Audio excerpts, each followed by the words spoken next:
trouverez ici une présentation de la filière éducation-motricité, filière qui est présente à la faculté des sciences du sport de Poitiers. Cette filière est présentée par l'étudiant Le Parisien en 2018 comme la formation emblématique historique des STAPS, c'est-à-dire que c'est la filière la plus ancienne, celle qui a été à l'origine de la construction des facultés des sciences du sport.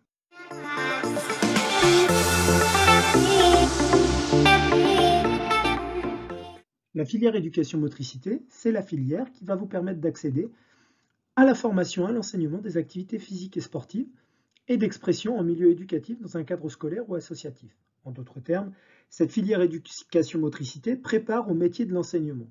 Ces métiers de l'enseignement peuvent s'effectuer et se réaliser dans des contextes très diversifiés. En effet, l'enseignement peut être conçu dans un cadre scolaire, dans un cadre social et éducatif, dans un cadre de collectivité territoriale ou encore dans un cadre associatif. Toute l'étendue de ces débouchés fait de cette filière éducation-motricité une filière très choisie à la faculté des sciences du sport. Si nous regardons un peu plus en détail chaque débouché dans l'enseignement, nous verrons qu'il y a énormément de débouchés possibles grâce à cette filière éducation-motricité. Tout d'abord, si vous vous destinez à l'enseignement scolaire, la filière éducation-motricité pourra vous permettre d'enseigner en milieu scolaire primaire, c'est-à-dire avec le statut de professeur des écoles. Cette filière-là vous prépare également aux différents concours et voies d'accès à l'enseignement scolaire au niveau secondaire et au niveau universitaire pour avoir le statut d'enseignant d'EPS. Cette filière prépare également aux concours relatifs aux postes présents dans les collectivités territoriales. Ces collectivités territoriales, vous pouvez être enseignant dans une ville, dans un groupement de communes, dans un département, voire même dans une région. Vous pourrez préparer les concours relatifs à ces collectivités territoriales pour accéder au statut d'animateur, éducateur ou conseiller en activité physique et sportive. La filière éducation-motricité peut également vous permettre de préparer les débouchés vers la voie associative et sportive, puisque de nombreuses passerelles sont possibles avec les diplômes des fédérations sportives, avec des équivalences existantes et également avec le ministère des Sports. Enfin, l'expérience que vous aurez accumulée dans l'enseignement des activités physiques et sportives pourra vous permettre de prétendre à accéder à des postes de coordination sur des structures socio-éducatives. Alors, quelques chiffres pour parler de cette filière éducation-motricité. Cette filière-là, elle permet une orientation sécurisée, puisque en sortie de licence 3, 48% des étudiants poursuivent leurs études, 43% se retrouvent employés et 8% se retrouvent sans emploi. C'est une orientation également stable, puisque en sortant de cette filière, 57% des étudiants bénéficient d'un CDI. Et enfin, c'est comme on disait tout à l'heure, c'est une orientation qui permet des débouchés variés. Le cursus au sein de la filière éducation-motricité se décompose en plusieurs années. Tout d'abord, la licence 2. Cette licence 2 éducation-motricité, elle a pour but d'initier les étudiants à l'encadrement, au principe d'encadrement et animation d'une séance d'activité physique et sportive. Elle permet aussi, cette licence 2, d'avoir une approche scientifique de l'éducation, en recroisant les différents champs scientifiques. Et puis, cette année de licence 2, le moment fort, c'est le stage dans le milieu des écoles primaires, où les étudiants, pendant 11 semaines, vont être en contact et vont programmer des séances d'activité physique et sportive pour des élèves de primaire avec des différents niveaux. Vous allez d'ailleurs voir un exemple de vidéo et un exemple de séance proposée par des étudiants en stage, des étudiants de L2 éducation motricité en stage dans une école primaire.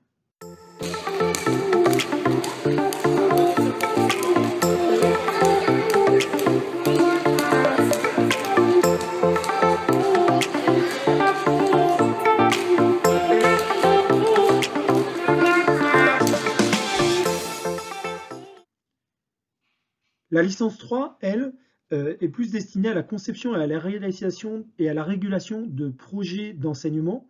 Nous sommes ici, sur cette année-là, sur un approfondissement des connaissances dans les activités physiques et sportives pour pouvoir les enseigner. Le moment fort de cette licence 3, c'est un stage, ici dans le milieu secondaire, c'est-à-dire en collège ou en lycée, durant une longue période où tous les vendredis, les étudiants se rendent dans les collèges et lycées pour proposer ici des leçons d'éducation physique et sportive. Concernant l'approfondissement des connaissances en activité physique et sportive, vous allez trouver un exemple de vidéo des niveaux d'expertise que peuvent atteindre les étudiants de L3 éducation motricité dans certaines activités.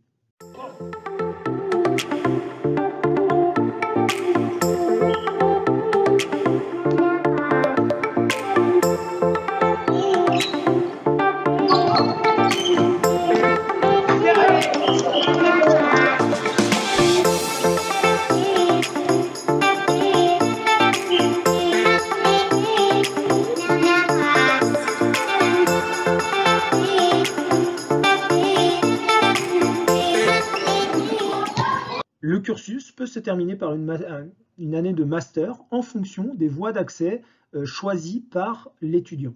Plusieurs voies d'accès sont possibles, comme on l'avait évoqué tout à l'heure sur les différentes filières d'enseignement. Et en fonction des orientations choisies par l'étudiant, celui-ci ou celle-ci pourra s'orienter vers un master de son choix.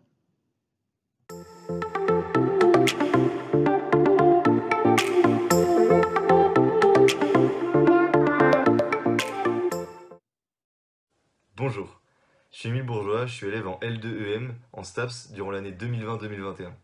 Aujourd'hui, je vais vous parler de ma filière EM qui me permet d'avoir un stage en école primaire. En fait, ce stage en école primaire, il me permet d'avoir une réelle expérience de ce que c'est qu'être un enseignant en école primaire. Alors, moi, ce que je trouve cool, c'est que le stage, il fait 11 semaines, et du coup, pendant ces 11 semaines, on peut vraiment travailler sur des séquences abouties, des séances abouties, sur lesquelles on a des retours grâce à des professeurs référents qui nous sont donnés par la STAPS. En fait, les professeurs référents, ils nous donnent des retours sur nos séances, nos séquences, pour voir ce qui est bien, ce qui est moins bien, ce qu'il faut retravailler, et nous expliquer pourquoi en fait c'est bien ou moins bien. En plus, ce qui est top, c'est que du coup, ça me forme vraiment à savoir ce que c'est être un enseignant en école primaire, et du coup, ça me donne vraiment un vrai point de vue personnel sur ce que je veux vraiment faire. Salut, moi c'est Léa et je suis en L3 EM en STAPS à Poitiers et j'ai eu la chance d'effectuer 2 stages lors de ma L2 et ma L3 en binôme. Donc lors de ma L2, j'ai effectué un stage dans le premier degré, donc dans une classe de CP où j'ai pu élaborer et mettre en œuvre des séances. Et lors de ma L3, j'ai effectué un stage donc dans le second degré avec une classe de première au lycée où je suis intervenue en tant qu'enseignante de PS.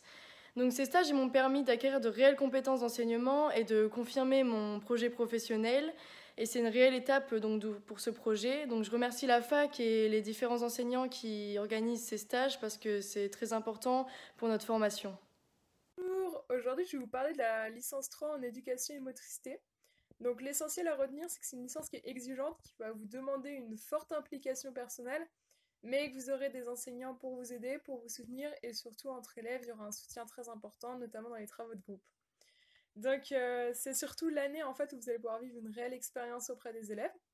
Donc en effet, vous allez avoir tous les vendredis de novembre à avril l'opportunité d'intégrer une classe de collège ou de lycée comme enseignant stagiaire en EPS.